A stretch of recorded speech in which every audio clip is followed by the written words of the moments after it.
पिछले एपिसोड में दादू ख्वाब में उस साये को देखते हैं जो शबाना के पीछे से आकर उनका गला दबाने लगता है।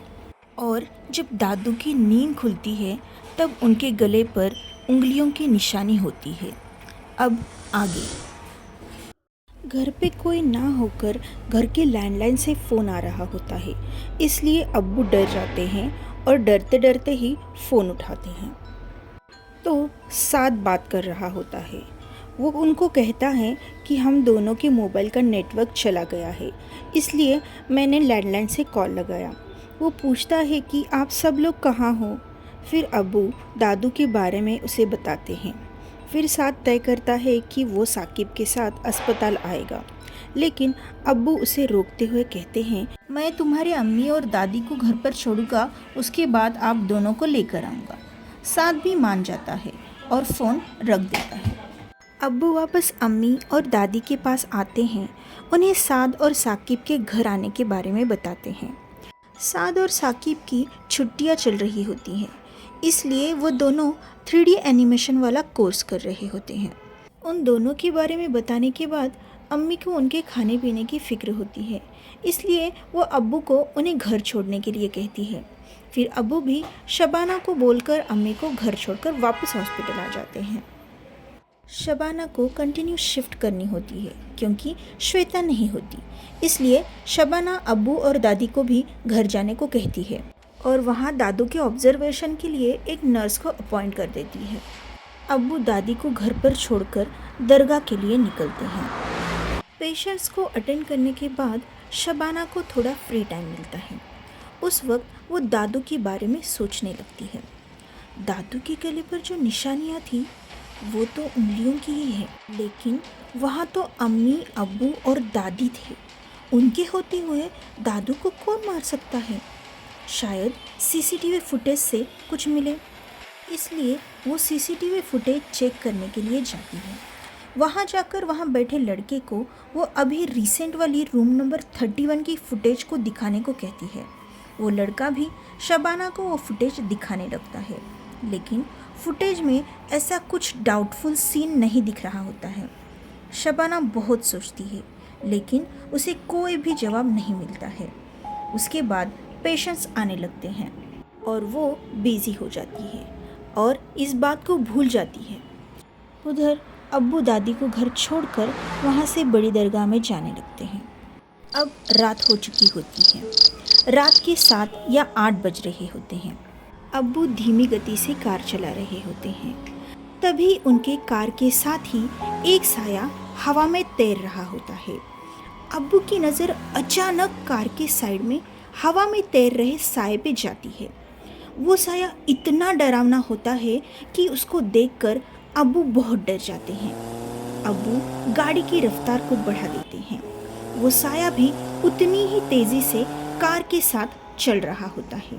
वो दृश्य इतना भयानक होता है कि अगर अब्बू की जगह पर कोई और इंसान होता तो शायद उसको हार्ट अटैक आ जाता, लेकिन अब्बू को पहले से ही इस बात का अंदाज़ा होता है कि वो साया उनके साथ भी कुछ करने की कोशिश करेगा। इसलिए अब्बू डर तो जाते हैं, लेकिन पूरे विश्वास के साथ कार की रफ्तार ज़्यादा ही रखते हुए दरगाह के पास पहुंच जाते हैं और कार को रोक देते हैं। अब उनको कार से बाहर आना होता है, लेकिन डोर ऑटोमेटिक लॉक हो जाता है। वो पसीना पसीना हो जाते हैं। दरगाह के पास आने की वजह से बाबा समझ जाते हैं कि अब्बू किसी खतरे में है, इसलिए वो अपने खादिम के हाथ तावीज़ भिजवा कर उसको दरगाह के बाहर भेजते हैं। खादिम भी बाबा ने जैसा बताया था उस हिसाब से दरगाह से बाहर आता है, तो उसे वहाँ एक कार खड़ी नज़र आती है। वो खादिम भागता हुआ कार की तरफ जाता है और देखता है तो अंदर का आदमी दरवाज़ा खोलने की कोशिश कर रहा होता है, लेकिन दरवाज़ा खुलता ही नहीं है। वो खादिम समझ जाता है कि बाबा ने इसी आदमी की मदद करने के लिए उसे भेजा है, इसलिए वो खादिम बाबा की दी हुई तावीज़ लेकर कार के दरवाजे के पास जाता है और कुछ पढ़ने लगता है। तो कार का लॉक खुलता है और वो खादिम कार का दरवाज़ा खोलता है और झट से वो तावीज़ उस शख्स के गले में डालता है। वो शख्स यानी शबाना के अब्बू होते हैं। उन्हें खादिम पहचान लेता है और उन्हें उतारकर अपने साथ दरगाह में ले आता है। दरगाह में आने के बाद वो पानी पिलाता है और उन्हें बाबा के पास ले आता है। अब अब्बू को थोड़ी राहत मिलती है और वो बाबा को दादू के ख्वाब के बारे में बताते हैं। बाबा अब्बू से कहते हैं, मुझे आपके घर आकर ही बंदोबस्त करना होगा क्योंकि वो साया दिन ब दिन ताकतवर हो रहा है। अब्बू उन्हें यूसुफ फारूकी के बारे में भी बताते हैं और शबाना से उसका प्रोफाइल मंगवा कर वो बाबा को दिखाते हैं। उस लड़के के फ़ोटो को देखकर बाबा बहुत खुश हो जाते हैं। अब्बू को बताते हैं कि शबाना को इससे अच्छा हमसफ़र मिल नहीं सकता। ये लड़का बहुत ही अच्छा है और अल्लाह का सच्चा बंदा है। ये लड़का अक्सर मुझसे मिलने के लिए आया करता है। ये लोग पहले दूसरे शहर में रहते थे, लेकिन नौकरी के कारण वो लोग अब इस शहर में आ चुके हैं। मैं उसके घर वालों को भी अच्छे से जानता हूँ, वो भी बहुत अच्छे हैं, लेकिन हमें उन्हें ये बात बतानी नहीं है। शबाना की शादी तक मैं उस साये का कुछ ना कुछ बंदोबस्त कर दूंगा।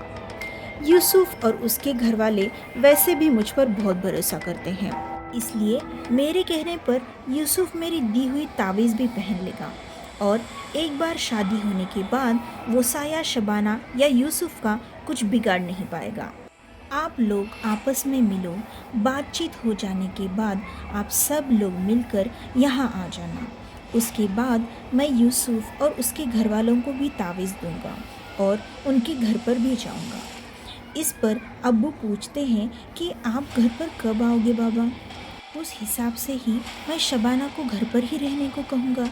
वो डॉक्टर है ना, तो उसको टाइम बहुत कम मिलता है, इसलिए आप जिस दिन आओगे उसी दिन ही मैं उसको घर पर ही रहने को कहूँगा, ताकि आप उसे भी कुछ समझा देना। हमारा तो कुछ भी नहीं सुनती है वो। बाबा बोलते हैं, आज सोमवार है तो मैं गुरुवार को आपके घर आऊँगा। तब तक आप लोग यूसुफ और उसके घर वालों से बात कर लेना और उन्हें गुरुवार को ही आने को कहना, ताकि उसी दिन मैं सब बंदोबस्त कर सकूं और सब कुछ जल्दी ही ठीक हो जाए। इतना कहकर बाबा एक और तावीज़ अब्बू के हाथ में दे देते हैं और उस तावीज़ को दादू को पहनाने के लिए बोलते हैं। फिर अब्बू वो तावीज़ लेकर वहाँ से सीधा हॉस्पिटल की तरफ निकलते हैं। तावीज़ की वजह से रास्ते में उनको कोई बाधाएं नहीं आती है और वो सही सलामत अस्पताल पहुँच जाते हैं। अस्पताल पहुँचते ही वो दादू को तावीज़ पहनाते हैं और शबाना को फ़ोन करके उसे वहाँ रूम में आने को कहते हैं और उसे बोलकर उसके लिए और दादू के लिए खाने का टिफ़िन लेने घर जाते हैं। घर आने के बाद वो अम्मी और दादी को बाबा की बताई हुई सभी इंस्ट्रक्शंस बताते हैं। वो लोग तय करते हैं कि यूसुफ के घर वालों से वो कल ही बात करेंगे और उन्हें शबाना को देखने आने के लिए कहेंगे। शबाना को नाइट शिफ्ट करनी होती है, इसलिए शबाना अब्बू को अस्पताल आने के लिए मना करती है, इसलिए अब्बू घर पर ही रुक जाते हैं। क्या यूसुफ और उसके घर वाले शबाना के घर तक पहुंच पाएंगे? ये जानने के लिए सुनते रहिए पतिव्रता मीटिंग द वर्ल्ड।